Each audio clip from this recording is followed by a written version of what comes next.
Espiral es para ti. Un podcast con reflexiones y entrevistas sobre la creatividad y cultura. Lee, escribe y crea. Junto a Karen Kotner.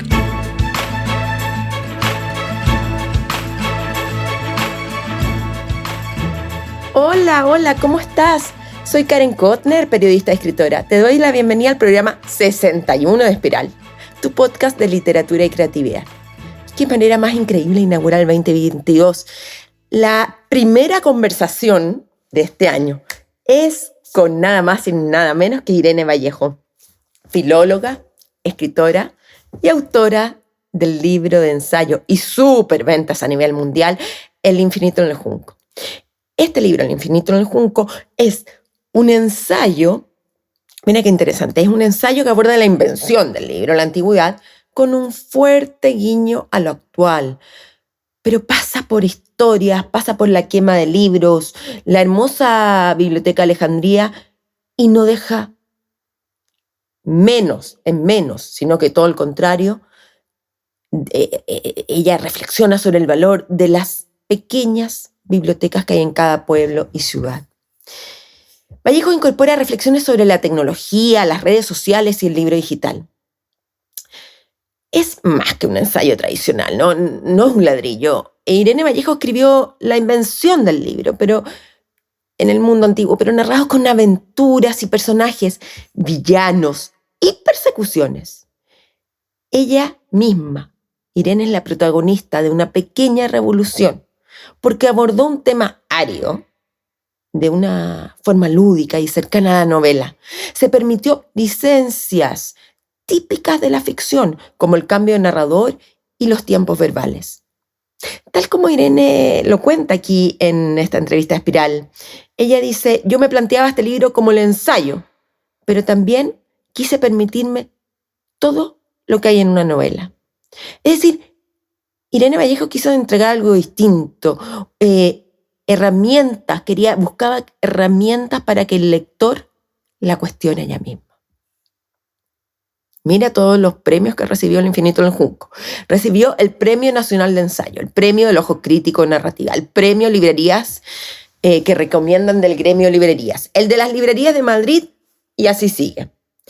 Ha alcanzado 45 ediciones. Está siendo traducido a 35 idiomas y publicado en más de 50 países. El diario El País tituló en octubre del año pasado, el 2021, El fenómeno planetario, Irene Vallejo. Imagínense, El fenómeno planetario. Y Rosa Montero, la gran escritora española, dijo: el libro es maravilloso. Estoy citando aquí, absorbente. ¿Cómo puede escribir tan bien Irene Vallejo? La editorial Ciruela, que fue la que la publicó, y al igual que la autora, ha debido enfrentar la sorpresa de este éxito de venta. La primera edición se hizo con 2.500 ejemplares y hoy son millones. Irene Vallejo cuenta en Espiral cómo fue el germen de este libro Superventas y lo que ha significado en ella misma este éxito abrupto y la promoción del mismo en COVID y ahora con medidas un poco más relajadas. No sé ahora cómo estará con la Omicron. Aquí en Espiral vas a poder escuchar cómo ella se enfrentó al proceso de escritura y la importancia que le da a la estructura antes de lanzarse a escribir. Y ella no deja ningún aspecto de la investigación y escritura sin planificarla. Irene Vallejo ha descubierto nuevas formas de vivir, además, ella personalmente, que jamás imaginó. Te invito a seguirla en redes. Es muy activa y está constantemente otorgando recomendaciones y citando poemas y autores. Bueno, al final de este capítulo podrás escuchar a Irene Vallejo leyendo un extracto del libro que realmente es conmovedor. A mí me salieron las lágrimas. No te olvides, recuérdalo, escríbelo, que siempre encuentras la transcripción de este episodio y de todos los anteriores en mi página web www.karenkotner.com. Y ahí mismo me puedes dejar tus comentarios. Recuento personal. Enero ha sido un mes increíble en términos de productividad. No solo porque he trabajado mucho escribiendo y editando, sino porque quedé feliz con la sesión del taller de lectura en el que analizamos el libro Mi Madre y No Web. tuve que abrir más cupos, ¿sí? Eran 12 y llegamos a 16 y en menos de una semana se agotaron. Pero ¿cómo no voy a estar emocionada? Mira lo que escribió Andrea Rivillaga Robert al día siguiente.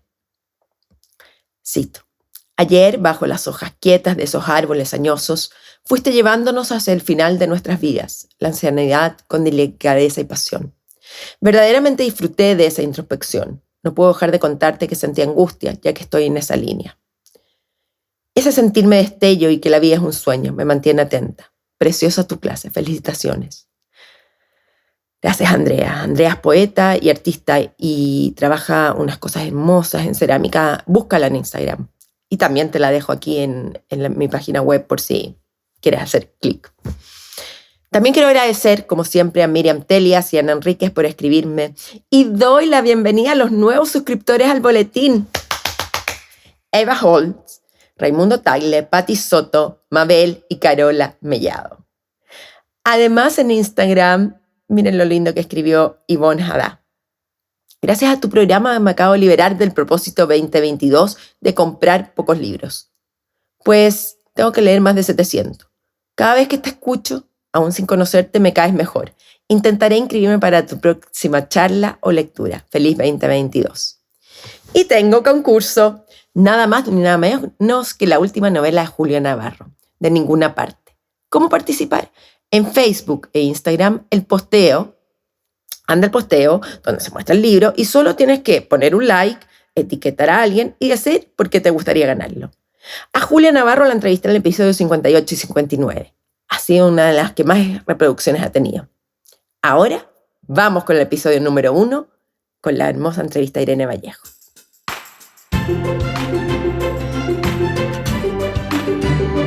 Hola Irene, ¿cómo estás? Hola, feliz de entablar esta conversación. ¿Qué te interrumpí? ¿Qué estabas haciendo antes de conectarte a Espiral? Pues estaba haciendo una entrevista con Colombia para un periódico, un diario, y bueno, pues esta tarde la estoy dedicando, ¿no? Como a una maratón de entrevistas y bueno, pues en ese esfuerzo, ¿no? Porque cada una de las entrevistas y cada uno de los diálogos sea diferente, sea singular y bueno, pues que quienes lo escuchen puedan encontrar alguna palpitación, ¿no? de la personalidad interior y de la intimidad en esas palabras. Siempre tienes esta luz en tu rostro. Si me estuvieran viendo acá los auditores, verían como un aura preciosa. Pues, te va cuando estás hablando a veces. Muchísimas gracias. La verdad es que yo siempre he tenido un gran amor por las palabras. Mi madre me decía ya desde niña que tenía una relación muy singular con el lenguaje. Y siempre me ha gustado mucho hablar y he sentido que los momentos de mayor aproximación a otras personas han sido a través del diálogo y eso hace que lo considero un momento privilegiado de la vida, ¿no? También el de poder conversar y siempre me siento feliz cuando puedo dedicarme o concentrarme en las palabras. Eres un amante de la oralidad. Sí, de la oralidad, pero también de la literatura escrita. O sea, yo realmente en los libros escucho voces y siento casi como si tuviera cerca a la persona que escribió, ¿no? Creo que los libros son también una fórmula de acercamiento muy profunda y cuando has sentido emociones muy hondas con una lectura, ya sientes que el autor no es un extraño, es algo que no me sucede a mí sola, puesto que lo veo en las ferias del libro y en los encuentros con mis lectores, ¿no? Como si realmente ya no fuéramos extraños del todo a través de esas palabras y eso me parece una dimensión asombrosa, ¿no? Cómo nos unen las historias y cómo los acentos de las palabras nos pueden, porque también pueden sembrar el odio ¿no? y la distancia y la aversión y la incomprensión, pero como en los mejores momentos, sobre todo en los cauces de la literatura, pues pueden ser este vínculo tan poderoso. Hablando del vínculo y poderoso, las palabras, si nos puedes explicar en palabras simples tu cargo formal, que tú eres una estudiaste filología clásica. ¿Qué significa eso para cualquier persona que leyó tu libro? ¿Qué es? Bueno, un filólogo, a mí me gusta volver a la etimología de la palabra filólogo. Un filólogo es el que ama el logos, ¿no? Que logos en griego es la palabra, pero también es el sentido, el concepto, ¿no? Es una idea amplia donde confluyen muchas intuiciones acerca de ese poder y esa capacidad de ordenar el caos de las palabras. Y yo creo que tiene mucho que ver con eso, ¿no? Somos enamorados del lenguaje, los filólogos en general, y una filóloga clásica, yo me embarqué en esa especialidad para aprender lenguas antiguas, aprender el latín y el griego clásico, esencialmente para leer a Homero en su lengua, porque Homero fue mi primer deslumbramiento literario. Cuando mi padre me contaba la Odisea de pequeña, antes de dormir, se sentaba allí a la orilla de mi cama y me iba contando fragmentos de la Odisea, una aventura cada noche, las sirenas, Circe, Calipso, el saco de los vientos, los lestrigones, los cíclopes, Escila y Caribdis. Y este relato me llegó tan dentro, tan hondo, que yo decidí que quería aprender la lengua en la que se expresaba Homero. Y bueno, más allá del aprendizaje de esas dos lenguas y de su literatura y su cultura, pues es también una forma de entender mejor los cimientos, ¿no? La urdimbre de nuestro idioma, que es descendiente del latín, y el porqué de muchos de nuestros términos, ¿no? Porque generalmente utilizamos las palabras pensando que son simplemente depositarios de un significado, ¿no? Herramientas para comunicarnos, pero muchas veces las palabras encierran metáforas y son bellísimas las etimologías cuando descubrimos por qué llamamos de una determinada forma a esta realidad, ¿no? ¿Qué imagen hay detrás de esa palabra que hemos elegido, ¿no? De esos conceptos que hemos forjado a lo largo de la historia, ¿no? Es una forma de volver a los momentos más primitivos de la formación de nuestros conceptos y de nuestras ideas y enfrentarnos a quizá el érase una vez de cómo hablamos, ¿no? Y de cómo nos relacionamos con el mundo. Y para mí, aunque 1000 veces me dijeron que era inútil aprender lenguas muertas, yo siempre me defendí diciendo que no hay lengua muerta mientras se pueda entender, mientras se pueda leer, mientras se pueda gozar, porque en realidad la muerte es el silencio y no hay nada más alejado de la muerte y del silencio que una lengua, ¿no? Que es la posibilidad de comunicar y expresar. Y desde luego yo cuando leo los poemas de Safo sobre los celos, sobre la soledad, sobre el amor, no puedo creer, no puedo aceptar que esté muerta ni ella ni la lengua, porque las emociones fluyen con total vitalidad, ¿no? Del poema. Pero si no hubieras trabajado, escrito novelas y ensayos, ¿en qué estarías trabajando formalmente? Yo creo que sí. Digo que cuando uno se ingresa a estudiar una carrera universitaria, uno dice, mi campo de trabajo es tal. ¿En qué se supone que debería estar trabajando una filóloga? Pues una filóloga clásica. Tiene muchas posibilidades de dedicarse a la educación, ¿no? Esa es lo que siempre nos dicen que era nuestra salida, nuestra opción laboral más importante, o todo lo que tenga que ver pues, con la traducción, con la interpretación, con los textos, las editoriales, la comunicación en un sentido más amplio, ¿no? Pero bueno, yo siempre he pensado que realmente la formación la formación universitaria es un poco una estructura, un armazón cerebral que luego puedes adaptar a muchísimos oficios y proyectos y trabajos, ¿no? Y en realidad el abanico de posibilidades no es tan limitado como nos decían. Pero vamos, a mí la educación me parece un trabajo maravilloso y de hecho muchas veces lamento haberlo dejado, no quiero decir, lo añoro, aunque pienso que de alguna manera escribir ensayo quizá tiene algo que ver todavía, ¿no? con el placer de las clases y de la transmisión del conocimiento, o quizá no transmisión porque no tiene una dirección única, sino un poco el pensar con otros y el entretejer o anudar conceptos, ideas, pensamiento colectivamente en un aula, que es algo absolutamente maravilloso. En ese sentido, acá lo tengo. ¿Cómo fueron los inicios? Pero los inicios, el germen, ¿dónde está el germen? Escuché que tuviste un profesor que te incitó a concretar el proyecto, también escuché que pasaste un periodo difícil cuando nació tu hijo.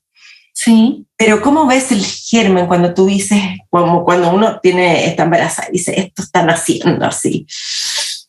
Bueno, fue una gestación muy larga porque todo empieza en mi periodo universitario, cuando yo me estaba formando como investigadora. Ya me empecé a interesar por la historia de los libros y de la lectura y lo convertí en mi especialidad, ¿no? Y de alguna manera allí ya empezó la curiosidad, la búsqueda, ¿no? Entré en contacto con los primeros relatos que iban configurando esta historia en mi mente.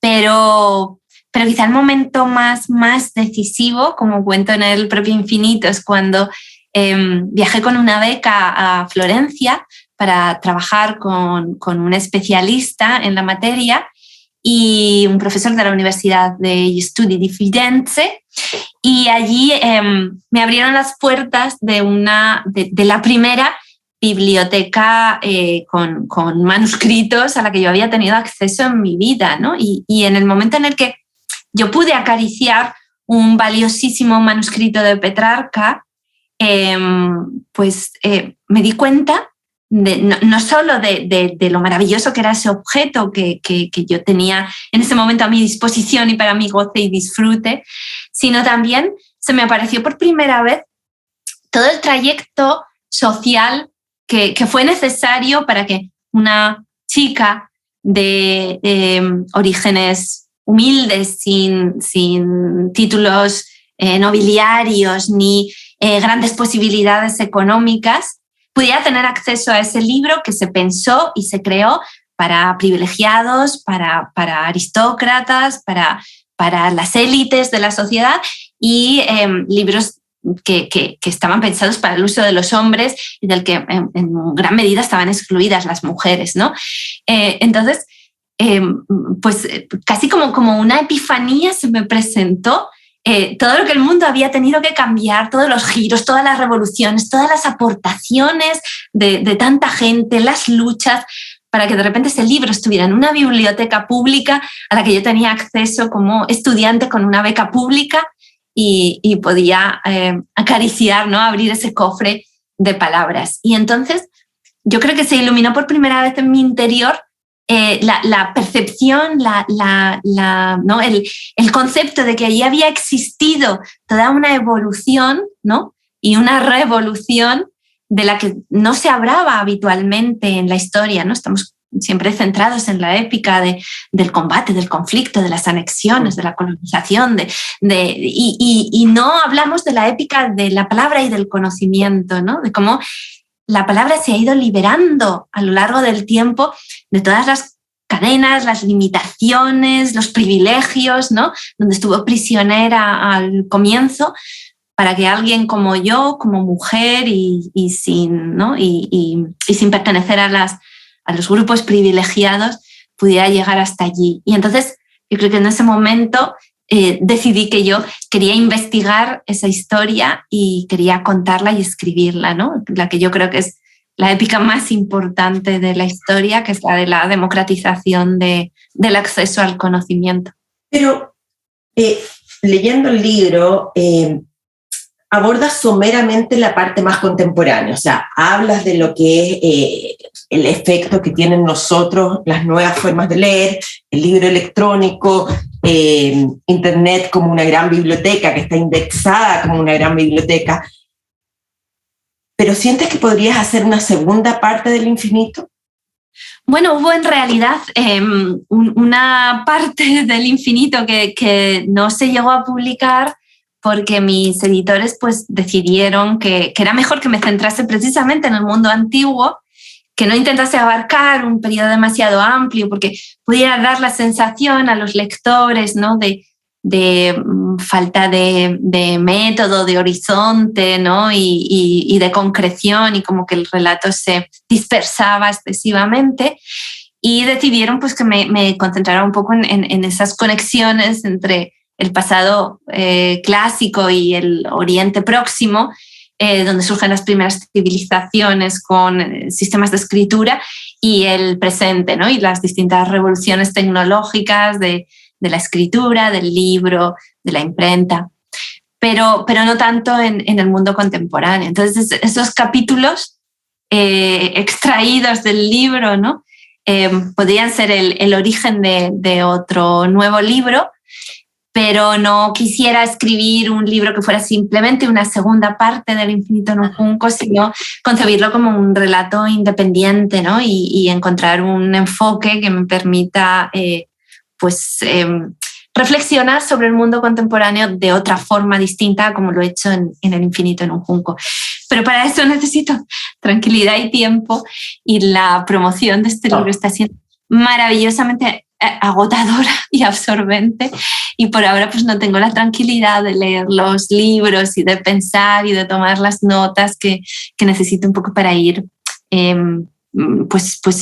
configurando el nuevo texto que me gustaría escribir.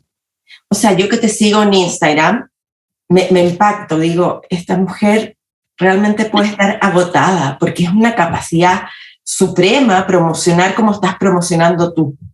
O sea, realmente estás llegando a muchos medios de distintas formas y wow, se debe necesitar mucha energía. ¿Eres una persona con energía?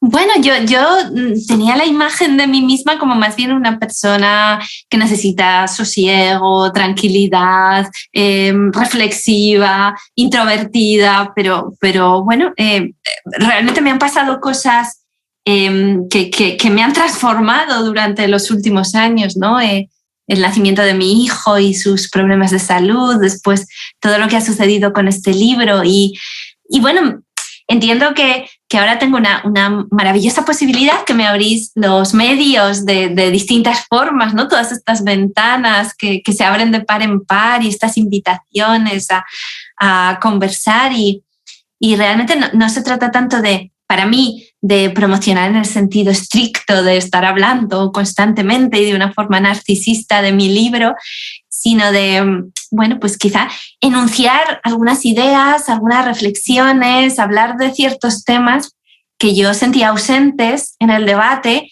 y que, bueno, pues tengo la posibilidad ahora de proponerlos, ¿no?, para la discusión. Y bueno, la gran sorpresa ha sido que ese amor mío por las humanidades, esa importancia que yo concedo al cuidado, ¿no?, a la educación, a la sanidad y bueno, pues todas esas ideas que yo creía un poco minoritarias en el mundo en el que vivimos, realmente están resonando en mucha gente, y además están resonando en otros países donde se va publicando el libro, ¿no? Yo no creía que hubiera pues ese interés por la filosofía, por el pensamiento, por las lenguas, por la historia, ¿no?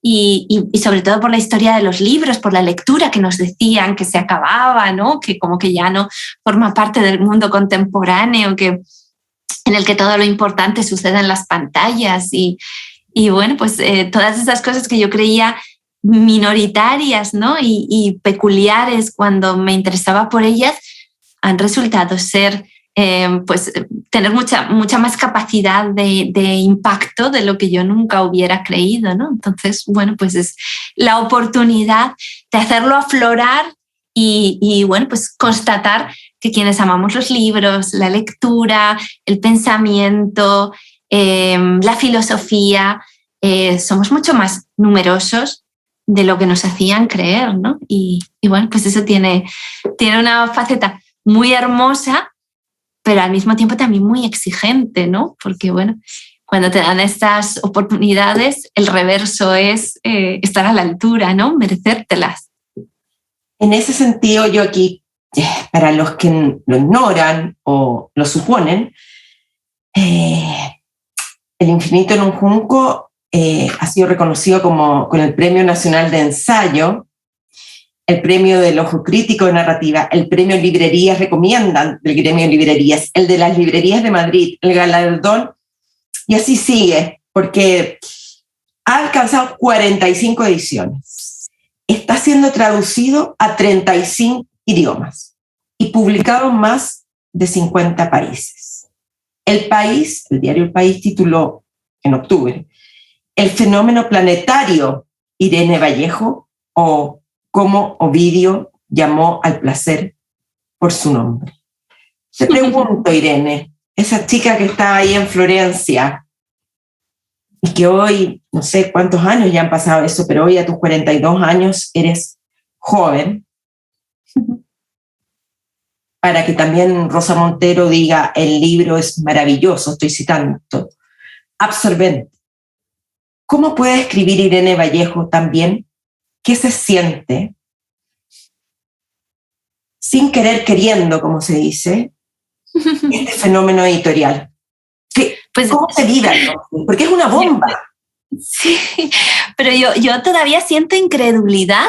Ese es el sentimiento que predomina, porque me había pasado toda mi vida oyendo que siempre escogía opciones sin futuro, que tendría que haber aprovechado mejor mi expediente académico y haber elegido otra carrera, otros estudios, como si en el fondo no hubiera tenido suficiente ambición al elegir el latín y el griego, que era tan minoritario, ¿no? Y que parecía casi pues un empeño anacrónico, ¿no? Propio de otras épocas y de otras gentes. Y me era muy difícil comunicarle a la gente mis entusiasmos y las razones por las que yo me sentía tan unida a lo que hacía y a lo que amaba.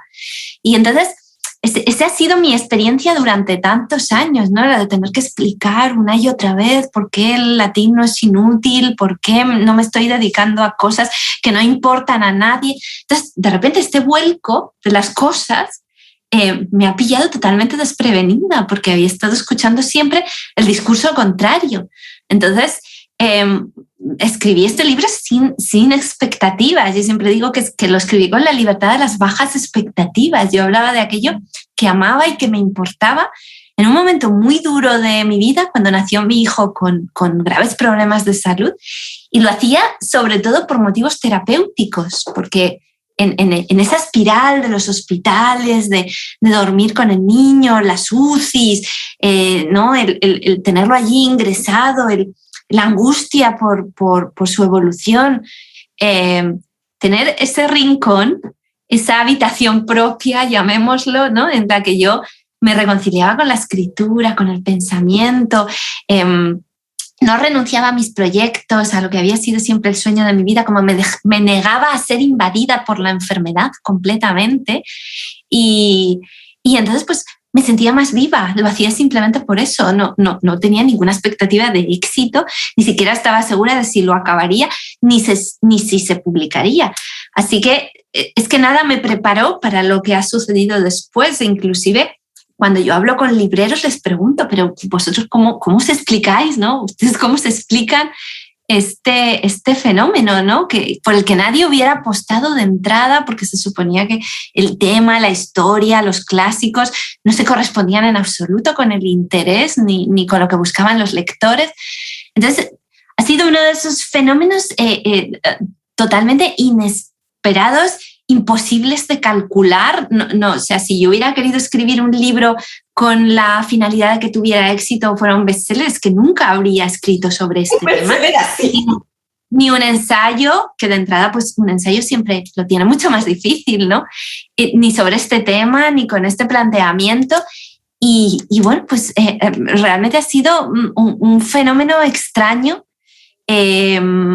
totalmente anómalo, que no sabría reproducir, ni siquiera muy bien explicar, pero ha conseguido una conexión con un público que quizá de alguna manera estaba necesitando que le contara la gran aventura de los libros, de la que los lectores de hoy somos también protagonistas. O sea, es un relato lleno de peripecias, de personajes, de viajes, ¿no? Es como una gran narración, es como las 1001 noches de los cuentos, pero al final el mensaje es: el lector de hoy es el protagonista de esta gran historia que hemos forjado entre todos, ¿no? Y eso es, bueno, pues una forma de decirle a todas esas personas que quizá como yo temían que aquello que les importa o que aman estuviera como en sus últimos compases, desapareciendo, extinguiéndose, pues contarles una historia, ¿no? sobre lo importante que ha sido a lo largo de los siglos amar y salvar los libros, y cómo la aventura continúa hoy con nosotros en el mundo contemporáneo, ¿no? Y entonces, bueno, pues quizá muchas personas han sentido que era su historia de amor con los libros, con la palabra, y que alguien la reivindicaba por fin en un mundo en el que solo oíamos pues, discursos apocalípticos sobre la cultura, sobre el libro, sobre el pensamiento, sobre incluso nuestra memoria y nuestra relación con el pasado, ¿no? Casi como si todo lo que fuera antiguo, todo lo que no sea actual, moda, tendencia, fuera inservible y desechable, ¿no? Y quizá, bueno, pues esos discursos entristecían o dejaban fuera a más personas de lo que creíamos. Y se ha producido allí esa misteriosa conexión con la que yo no contaba, ni esperaba, ni había calculado. Y bueno, pues en pleno confinamiento ha sido curioso, porque después de tanto tiempo diciendo que los libros están en un estado de catástrofe, cuando ha llegado una catástrofe auténtica, la gente ha leído más que nunca y se ha vuelto a reencontrar con los libros y ha visto como encerrados en casa sus horizontes, su libertad, su placer se relacionaban con la lectura, ¿no? Y eso ha sido hermoso. Me imagino, Irene, que para la editorial Siruela, que los que no saben es una excelente editorial, pero no es una editorial en busca de fenómenos literarios superventas. O sea, me aventuro que este es el primero o quizás que el tercer libro que tiene superventas, ¿o no? ¿Cómo ha sido para ellos esto también? A ver, ha sido una enorme sorpresa, lo hemos vivido juntos paso a paso. Ellos inicialmente, su previsión más optimista, para que tengas una idea, fue que si llegábamos a vender la primera edición, pues haríamos una segunda invirtiendo parte de esas ganancias, ¿no? Y ¿la primera edición de cuánto tiraje era? Pues en la primera edición yo creo que fueron 2.500 ejemplares y eso pensaban pues si podríamos llegar a una segunda edición. Ese era el escenario, el horizonte más optimista de la editorial. Luego han seguido editoriales, o sea, tiradas ya de 10.000, 15.000, 20.000 o incluso 30.000 ejemplares, pero aquella primera fue muy pequeña. Y yo lo digo también en homenaje a la editorial, o sea, ellos no me apoyaron porque hicieran un cálculo pensando que el libro iba a barrer el panorama literario, ni mucho menos. Ellos pues lo disfrutaron, se identificaron con el mensaje y con, bueno, la propuesta un poco novedosa, ¿no? de escribir un ensayo con una textura tan narrativa, ¿no? Un ensayo que en realidad es como un cuento de cuentos, ¿no? Un Decamerón de los libros, donde hay una serie de personajes, de historias, de aventuras, de villanos, de persecuciones, de peligros, ¿no? Y les gustó esa propuesta de hacer un ensayo en el que constantemente estamos viajando, conociendo personajes, viviendo historias de suspense, ¿no? Y pasando de un continente a otro, y eso pues les gustó como propuesta, ¿no? De hibridar la narrativa con el ensayo y de crear un ensayo que se pudiera leer con un placer parecido al que sentimos con una novela. Les interesó, pero nosotros nos movíamos entonces pensando que era un libro experimental, ni mucho menos un posible superventas. Así que realmente hemos tenido que cambiar sobre la marcha y en movimiento la idea y el concepto y la forma de relacionarnos con los lectores, porque ha ido creciendo durante estos 2 años hasta llegar a algo que jamás hubiéramos imaginado, pero en el más loco de nuestros sueños. O sea, y cuando empezaste a escribirlo, ¿tú tenías claro que querías que fuera casi una novela de aventuras? ¿O fue en el...? No. Estaba escribir una historia de los libros, pero como una novela de aventuras, con héroes y villanos. Sí, eso estaba muy calculado desde el principio. Karen, tú que te dedicas a los talleres literarios y hablas y reflexionas, ¿no? sobre la literatura. Quizá no te extrañe que te diga que para mí lo más importante es siempre la estructura de los libros, ¿no? O sea, esto es a lo que yo dedico más tiempo. Antes de empezar a escribir, yo necesito tener una idea muy clara de cuál va a ser la estructura de mi libro. No hace falta que conozca todos los pormenores de la trama, de la acción y de la situación, pero la estructura sí que tiene que estar muy clara en mi mente, ¿no? Y yo, antes de empezar a escribir, planifiqué incluso los cambios de plano, que hubiera todos estos ingredientes, desde los viajes, las reconstrucciones históricas, los fragmentos humorísticos, los fragmentos aventureros. Sabía que iba a empezar el ensayo con estos jinetes misteriosos, casi como si fuera una novela de suspense. Sabía que iba a haber ingredientes autobiográficos, incluso en algunos momentos bastante crudos. Quería que hubiera reconstrucciones de época, quería que hubiera muchas anécdotas, muchas historias, muchos personajes implicados, ¿no? Como si todo el conocimiento adquiriera un rostro humano y siempre estuviera formando parte de la historia de alguien significativo, conocido o desconocido, anónimo o con nombre célebre como Cleopatra o como Alejandro Magno, ¿no? Pero hay muchísimos personajes anónimos en esta historia, bibliotecarios, libreros, lectores que conocemos a través de documentos o de textos que ha rescatado la arqueología, fragmentos de libros, notas marginales en los manuscritos. O sea, quiere decir poner en marcha a toda una humanidad relacionada por ese vínculo esencial que es el amor a los libros, ¿no? Y estos que son mis protagonistas, los salvadores de libros. Y yo sabía que también tienes cambios de narrador. Sí. Solo hablando del capítulo 31, perdón, voy a... espérame. Cambios de persona gramatical, o sea, saltó a la segunda persona, a la tercera, exacto, a la primera. O sea, te permites muchas licencias para hacer un ensayo. En ese sentido eres transgresora. Eso es, yo me planteaba este libro como un experimento con el género del ensayo. Habitualmente decimos que la novela es como el género más versátil, que lo permite todo, y yo siempre había pensado que el ensayo también lo podía permitir todo, ¿no? Que el ensayo puede tener fragmentos más discursivos y abstractos, pero también fragmentos más narrativos, descripciones, se entrecruzan personajes de distintas épocas, en fin, hay todo un gusto de, por ejemplo, a veces pues, romper la cuarta pared y hablar directamente con el lector del libro, ¿no? Y hacerle consciente de la operación esta tan misteriosa y tan fascinante que es leer, ¿no? Como hemos enseñado a nuestros ojos a escuchar palabras, ¿no?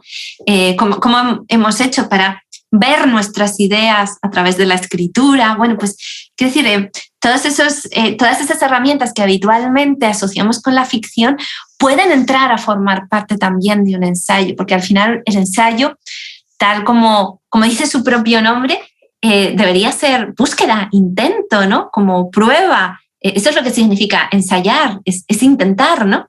Y yo me lo planteé así, ¿no? ¿Qué es lo que queda fuera del ensayo? ¿No? Nada tiene por qué quedar fuera del ensayo, porque podemos reconstruir la historia con técnicas narrativas, pero podemos contar también, mezclarlo con nuestra propia historia, que eso también tiene un sentido dentro del libro, puesto que yo quería romper con ese punto de vista tan presuntamente objetivo de la prosa académica, ¿no? Donde parece que hay una voz narrativa que nunca se hace presente ni patente y que parece que solo está hablando de hechos.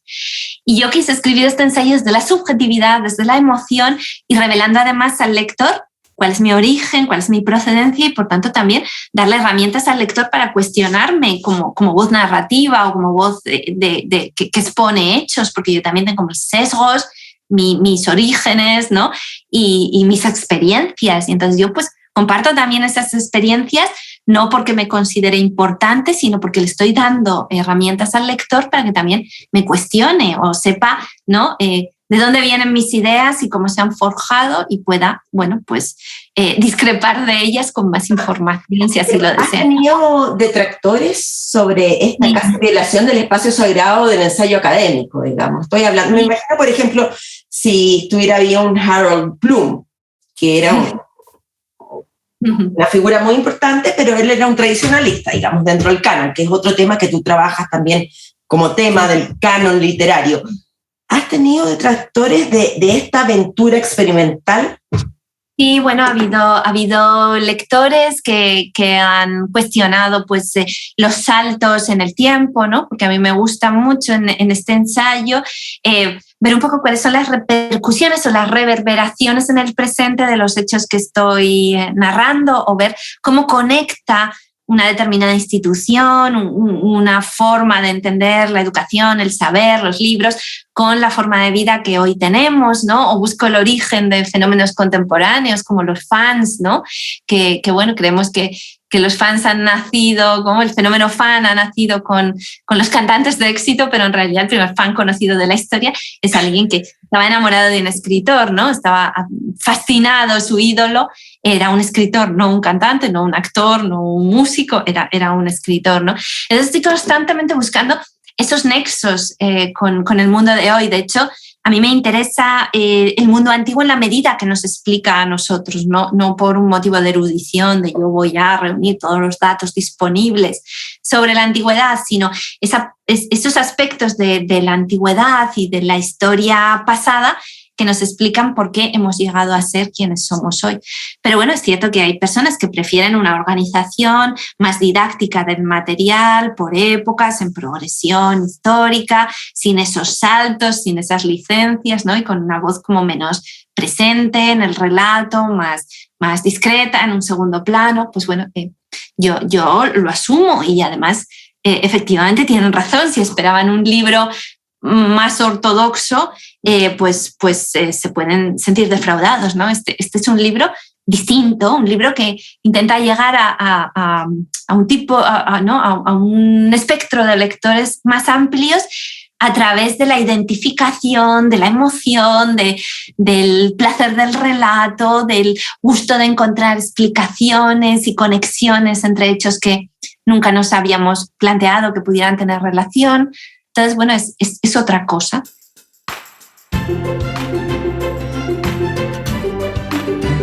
Desde tiempos remotos, las mujeres han contado historias, han cantado romances y enhebrado versos al amor de la hoguera. Cuando era niña, mi madre desplegó ante mí el universo de las historias susurradas, y no por casualidad. A lo largo de los tiempos han sido sobre todo las mujeres las encargadas de desovillar en la noche la memoria de los cuentos. Han sido las tejedoras de relatos y retales. Durante siglos han devanado historias al mismo tiempo que hacían girar la rueca o manejaban la lanzadera del telar. Ellas fueron las primeras en plasmar el universo como malla y como redes. Anudaban sus alegrías, ilusiones, angustias, terrores y creencias más íntimas. Teñían de colores la monotonía. Entrelazaban verbos, lana, adjetivos y seda. Por eso, textos y tejidos comparten tantas palabras. la trama del relato, el nudo del argumento, el hilo de una historia, el desenlace de la narración, devanarse los sesos, bordar un discurso, hilar fino, urdir una intriga. Por eso, los viejos mitos nos hablan de la tela de Penélope, de las túnicas de Nausicaa, de los bordados de Aracne, del hilo de Ariadna, de la hebra de la vida que hilaban las moiras, del lienzo de los destinos que cosían las nornas, del tapiz mágico de Sherezade. Ahora, mi madre y yo susurramos las historias de la noche en los oídos de mi hijo. Aunque ya no soy aquella niña, escribo para que no se acaben los cuentos. Escribo porque no sé coser ni hacer punto, nunca aprendí a bordar, pero me fascina la delicada urdimbre de las palabras.